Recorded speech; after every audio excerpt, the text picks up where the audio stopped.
এবার আসেন এনসিপি। এনসিপির তিনটে অপরাধ। নাম্বার 1, সে জুলাইকে কুক্ষিগত করেছে। ঠিক 71-এ মুক্তিযুদ্ধ যেভাবে আওয়ামী লীগ কুক্ষিগত করেছে, এনসিপি জুলাইকে কুক্ষিগত করেছে। মুক্তিযুদ্ধ করেছে সবাই, আবমর, কৃষক, শ্রমিক, জনতা, জনযুদ্ধ। আওয়ামী লীগ এসে বললো আমি যুদ্ধের মালিক, সাথে দিল্লি সংবিধান লিখে দিল দিল্লি, এখানে আর একটা বাকশাল কায়েম করে এটা আওয়ামী লীগের গঠনতন্ত্র তারা বানাই ফেললো। জুলাইকে কুক্ষিগত তারা করেছে। এই জুলাইকে কুক্ষিগত করার কারণে তারা দ্বিতীয় যে কাজটা করেছে, অনেকেই তারা দুর্নীতিগ্রস্ত হয়েছে। দেখেন আমাদের কলিজা ছিঁড়ে যায় এই কথাটা বলতে।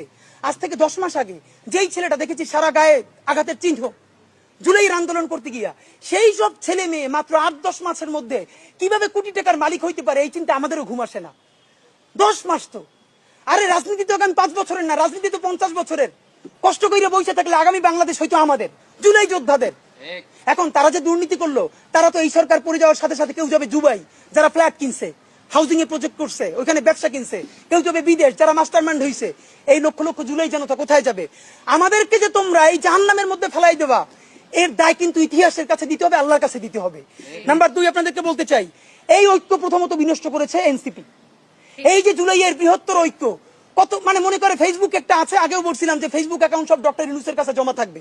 মন চাইলে এই পোস্ট দেয়, আধা ঘন্টা পর ডিলিট দেয়, এরপর 3 ঘন্টা পরে হিসাবে দুঃখ প্রকাশ করে। ভাই এটা কি বাচ্চা কাচ্চাদের ওই হান্ডি পাতিল খেলা, যে ঠিক আছে খেলবো না, হারাই ফেরত দাও, একটু পরে এসে আবার ঠিক আছে খেলা শুরু করি? বাবা তুমি যদি ইমোশনাল হও, তোমার যদি কবি সাহিত্যিক আর্টিস্টিক সেন্সটা বেশি থাকে, তুমি যদি অভিমানী বালক হও, তাহলে তুমি নাটক করবা, সিনেমা করবা, থিয়েটার করবা, আর্ট কালচার করবা। তোমার উপদেষ্টা হওয়ার মতো সিরিয়াস দায়িত্ব কে নিতে বলছে? আমরা যখন এটা সমালোচনা করলাম, তাদের ভাই বন্ধুরা আমাদেরকে কিয়ামত করে সমালোচনা করলো। তখন বললাম ভাই তিনি বিদেশ চলে যাবেন, যেই সব ছেলে মেয়েরা তোমরা দেশে আসো, তোমরা দেশে থাকবা, তোমাদেরকে মানুষ ভালোবাসে। ভাইয়ের রাজনীতি কইরা জনগণের বিরুদ্ধে যাইও না, জনগণের বিপক্ষে গিয়ে ভাইয়ের রাজনীতি করলা। এখন তোমার ভাই তো তওবা করছে, তোমরা তওবা করবা কার কাছে? এই জন্য ইনসাফের উপরে থাকেন, নিজের বিবেকের উপরে থাকেন, বিবেক কোনোদিন বর্গা দিয়েন না। এবং সর্বশেষ, এই যে নিজেদের ক্ষমতাকে কুক্ষিগত করার জন্য বৈষম্য বিরোধী ছাত্র আন্দোলন, সারা বাংলাদেশের যে ফোর্স ছিল সেটাকে নাই করে দেওয়া হলো। এই যে আপনার আজকে এনসিপি, তারা যদি বৈষম্য বিরোধী ছাত্র আন্দোলনটাকে আরো 6 মাসও টিকেই রাখতো, এই বৈশার পক্ষে দাঁড়াই আমরা আওয়ামী লীগ নিষিদ্ধ করতে পারতাম, জুলাইয়ের ঘোষণাপত্র দিতে পারতাম। কারণ এখানে ছাত্র দল ছিল, শিবির ছিল, সবাই মিলে ছিল। তো নিজের ক্ষমতাকে কুক্ষিগত করার জন্য কি করলা? কতক্ষণ শাহবাগের পক্ষে গেলা, বিপক্ষে গেলা, জামাত, হেফাজত, ইসলামপন্থীদের গাইলেইলা, আবার সরি বললা।